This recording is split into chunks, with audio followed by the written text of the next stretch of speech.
Hello friends, welcome to LS Academy for Technical Education. In today's video we will discuss about the syntax directed translation scheme for the Boolean expression as well as for the assignment statements. किस तरीके से इनकी translation scheme लिखी जाती है उनके बारे में हम देखते हैं। तो सबसे पहले हम देखते हैं syntax directed translation scheme for the Boolean expression. पहला प्रोडक्शन मान लीजिए आपको दे रखा है ई टेंस टू E1 और E2। यहाँ पर बुलियन वेरिएबल कौन सा है आपका और है, ठीक है। किस तरीके से लिखा गया है पहले ये देख लीजिए। हमने पहले लिखा है E dot place equal to new temp, जहाँ और दूसरा क्या लिखा हुआ है emit E dot place equal to emit E dot place equal to E1 dot place और E2 डॉट प्लेस, ठीक है। इसमें जो नई चीज़ें हैं वो एक तो ये न्यू टेम्प है फंक्शन और एक ये एमिट फंक्शन है। तो ये एमिट फंक्शन क्या करता है, the function emit writes the 3 address statement to an output file. यानी जो एमिट फंक्शन है ये क्या करता है, जो भी यहाँ पर एक्सप्रेशन लिखा हुआ है 3 एड्रेस स्टेटमेंट में उसको एक आउटपुट फाइल में क्या कर देता है, राइट कर देता है। तो जैसे एमिट फंक्शन ने क्या किया, ई टेंस टू E1 और E2 लिखा हुआ है, इसको लिख दिया e dot place equal to E1 dot place और E2 डॉट प्लेस। यहाँ पर प्लेस क्या है, प्लेस आपको बताता है कि सिंबल टेबल में किस लोकेशन पर है आपका, जो एक तरीके से एट्रीब्यूट वैल्यू को बताता है कि ई जो है एट्रीब्यूट वैल्यू है उस सिंबल टेबल में क्या उसकी वैल्यू है।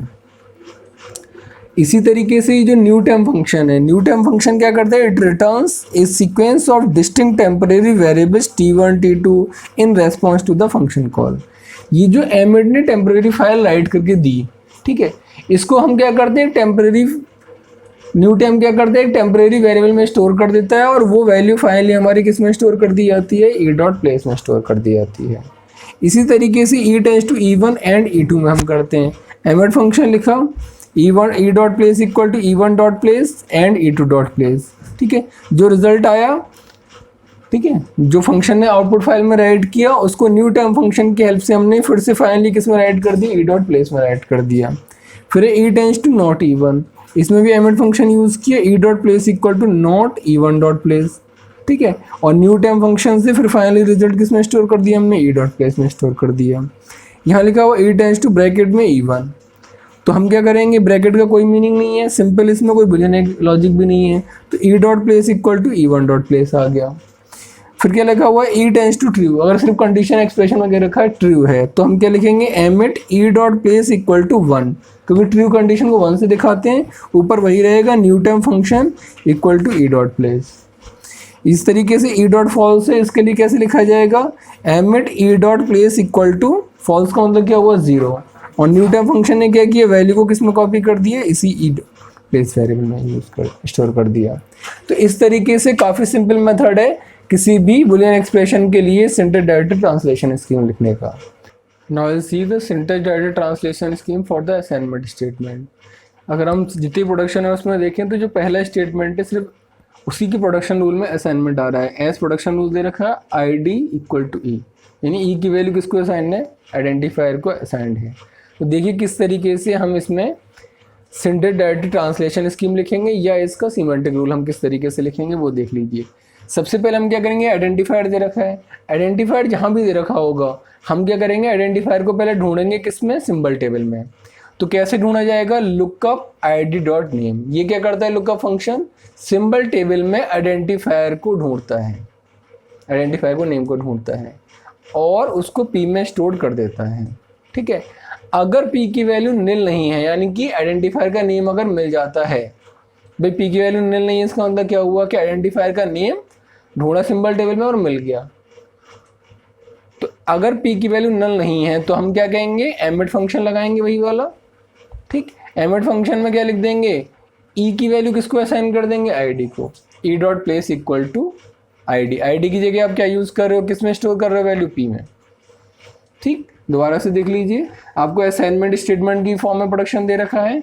सबसे पहले आप एक P वेरिएबल लेंगे और P वेरिएबल में क्या करेंगे, सिंबल टेबल में जो आइडेंटिफायर का नेम दे रखा होगा उसको सर्च करेंगे और सर्च करने के लिए हमने लुकअप फंक्शन यूज़ किया, ठीक। जो वैल्यू मिलेगी हमें P में स्टोर कर लेंगे और क्या हमने लिखा कि अगर P की वैल्यू निल नहीं है, यानी कि P की कोई वैल्यू मिल जाती है आइडेंटिफायर की, तो हम क्या करेंगे, एमिट फंक्शन यूज़ करेंगे और ये जो ई डॉट प्लेस है इसकी वैल्यू किसको असाइन कर देंगे, P को। P मतलब आइडेंटिफायर का जो नेम है उसको असाइन कर देंगे और यहाँ पर एमिट फंक्शन यूज़ कर लेंगे। और अगर नहीं मिलती है वैल्यू, यानी कि पी की वैल्यू अगर निल होती है, तो हम क्या लिख देंगे, एरर। ठीक है, if p is not equal to nil तो एमिट दिस एल्स एरर को शो करेगा। इसी तरीके से e tends to e1 plus e2 तो सिंपल है, इसमें तो कुछ भी नहीं दे रखा आपको, कोई भी असाइनमेंट स्टेटमेंट नहीं है। तो जैसे हमने इधर यूज़ किए थे उसी टाइप का हम इसमें यूज़ कर लेंगे। क्या, e dot place equal to new time emit e dot place equal to e1 dot place plus e2 dot place, e tends to e1 star e2 तो e dot place equal to new time emit e dot place equal to e1 dot place star e2 dot place, e tends to minus e1 आ रहा है।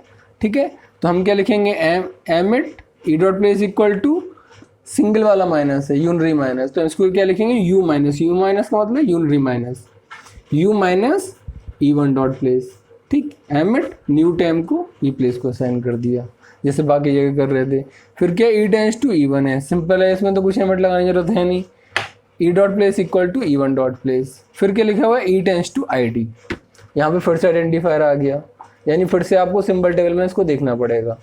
ठीक है, जहाँ भी identifier आएगा वहाँ पर आपको सिंबल टेबल में वैल्यू को देखने की जरूरत पड़ेगी। तो हमने क्या किया, फिर वही लिखा, p equal to lookup id dot name. ठीक, लुकअप टेबल की हेल्प से, लुकअप फंक्शन की हेल्प से हमने आइडेंटिफायर का नाम फंक्शन टेबल में देखा, सिंबल टेबल में अगर मिल गया तो हमने उसे p में स्टोर कर लिया।